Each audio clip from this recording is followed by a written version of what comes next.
There's some breaking news to go over today as a report has revealed that multiple Lakers moves are imminent as it pertains to two specific players. We'll break that down and discuss who those players are, as well as break down some other Lakers updates. Stay tuned for all that in this episode. But before we get into it, if you're a part of the 86% who aren't subscribed to the channel, this is the place to be for daily Lakers content. So make sure to hit that subscribe button. But Okechi, a lot to go over today, and a bit of a surprising news drop this morning as we know that the Lakers were going to have to make a couple moves, or at least one move, but they've decided, according to this report here, to go all out and let a couple of former or a couple of current Lakers go and a former guy that is once had some hype surrounding the team. Let's dive right into it. You can see this here. The Lakers are expected to waive Cam Reddish and Alex Len per Jovan Bujas. This is a lot. There's a lot to go over here. We'll dive into the full report in a minute, but I just want to get your initial thoughts on this. Alex Len, who they signed after the trade deadline, he is now gone. But also, not longtime Laker Cam Reddish, but a few years. Cam Reddish is now leaving. He is also going to be waived. And of course, this is primarily to make room for Jordan Goodwin after his games finish up here. But a little bit surprising to see both of them go at the same time. And this move is going to happen very soon.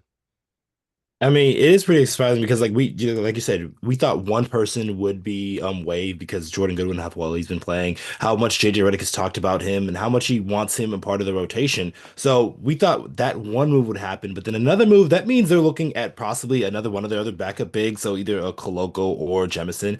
Maybe Jemison, maybe Koloko. We'll see which way the team is leaning though. But just these two guys in particular, one of them good written, Alex Len. He really didn't bring anything of value to the Lakers besides just being another body that they can play and put out there at some points of the game. And he really didn't add anything to the Lakers. And there was times where he looked really, really detrimental to what they were trying to do because of how slow-footed and just like how non-rebound he can be at sometimes. It just is non-existent offense. So it just really wasn't working out for and I really didn't like that move in the beginning, but the Lakers just. And then Cam Reddish, a guy who actually had some promise for the Los Angeles Lakers, uh, him being a starter at this point of the season, at the early parts of the season, I believe it was like 8 or 9 games he was a starter. So there was a time that the coaching staff did believe in Cam Reddish, but the Lakers are going to move on from Cam as well because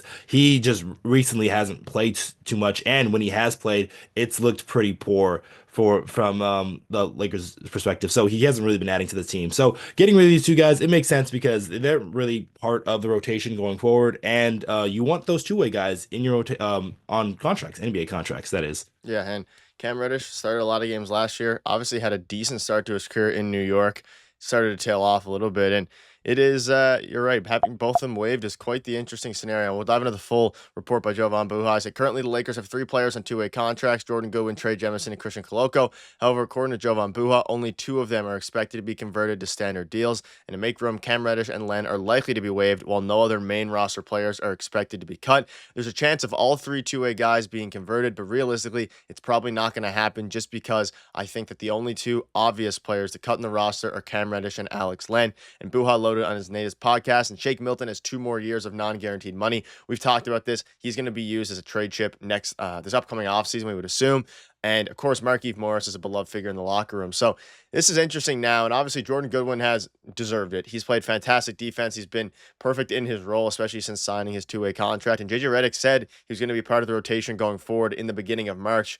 And he's kind of held true to that promise. And he has been a crucial part of the rotation, especially in games where LeBron's been injured. Of course, Luka Doncic has been injured. He's really had to step up and at least give them a body. But even in games where everyone's healthy, and tonight might be one of those nights, the team is starting to look good here. And it's good to see Jordan Goodwin. And then between Trey Jemison and Christian Koloko, that's going to be the big question. I'm going to lean Trey Jemison, but I really, at this juncture, they're both very similar. And that's part of the reason that the Alex Len experiment didn't really work. He doesn't play good alongside Luka Doncic at all. He's not mobile at all. And Luka Doncic has thrived and allowed Jackson Hayes to thrive because of his agility and his ability to specifically roll, which is something that Alex Len didn't do. So the Alex Len experiment is, I'm happy. I'm very happy it's over. And I wish they would have went with someone else to see how they could have done, whether that's a JaVale McGee or whoever else was available. But it's interesting in that front. And then, of course, Cam Reddish, it is what it is.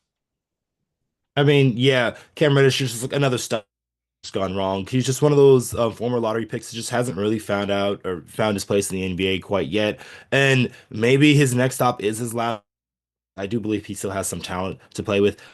guy like Alex Lynn, though, just really didn't understand the move. I get that the Lakers needed a body at that time because you couldn't trust in a guy like Christian Wood in coming back, and then also you traded for a guy like Maxi Kleber who wasn't going to play for you for quite some time. So you needed a backup big, but you're right. There probably could have been better options out there. Hopefully they couldn't even like took somebody away from another team because this is what those backdoor dealings are with. Because I was looking more towards a guy like Larry Nance from Yeah. Atlanta, but he stayed with his team. So the Lakers able to move off of Lynn, but like you're right. So that big battle, I think that the past for these last 13 or so games that the Lakers have, it's gonna be between Christian Koloko and Trey Jemison, and I think Koloko's got a shot just because of his ability to be a lob threat and be a guy that can be a rim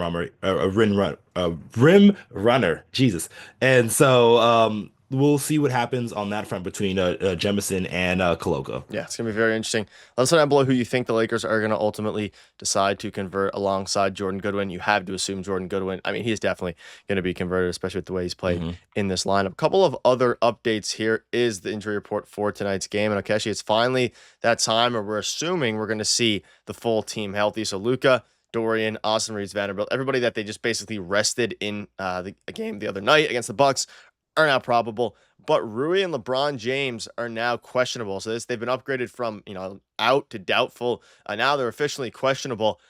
This is going to be assuming they play tonight, which is what all reports are indicating. And JJ Redick said before the game against the Bucks that they're hopeful he is going to play. This is what we've been waiting for a while now, and this is at a pretty good time given the standings. The Nuggets lost yesterday, all these different things. The Lakers are in a very good spot now to make up some ground. I mean, the 2 seed is still well within reach for this team. And Rui Hachimura and LeBron James, assuming they come back tonight, this is a pretty good matchup to go up against a very poor defensive minded team in the Chicago Bulls, and also just not a great team in general. So I think the Lakers should be able to take advantage of this and take care of business and continue to climb up the standings. And we get to see Luka Doncic and LeBron James play again, which is something I think we've all been waiting for a little bit here. Oh yeah, we've definitely missed those pairing and those two, those long full court passes that Luka Doncic makes to LeBron James have been missed. But it is good to see the Lakers get back because they need to keep growing that continuity and that togetherness that they have been doing off the court because the Luka Doncic has been getting in shape. He has been looked a lot slimmer due to a lot of recent pictures and stuff like Yep. that. And then you have Austin Reaves starting to get going really. So now you just got to put everything together. And I think Rui Hachimura is actually a very big key figure in this piece because he's been a guy that has been missed in some of these small ball units. And yes, they've been throwing guys like Dorian Finney-Smith out there, but it's just not the same that you get with Rui Hachimura because Hachimura can be that three-level scorer, can be a guy that can get you 18 to 20 points in a night. So the Lakers have missed that, and they're going to need this here because you're right, that 2 seed is within reach, and they still play the Rockets 2 more times. The Rockets, who have won 9 straight games, they kind of look unstoppable just recently. But the Lakers can still catch that team and grab that 2 seed if that is their goal that they're looking for. Yeah. Let us know down below your thoughts. Are a lot of news coming with a video following tonight's game. So make sure to hit that subscribe button. And again, let us know who you think they're going to convert and what your thoughts are on the move. Thank you guys for watching. See you later.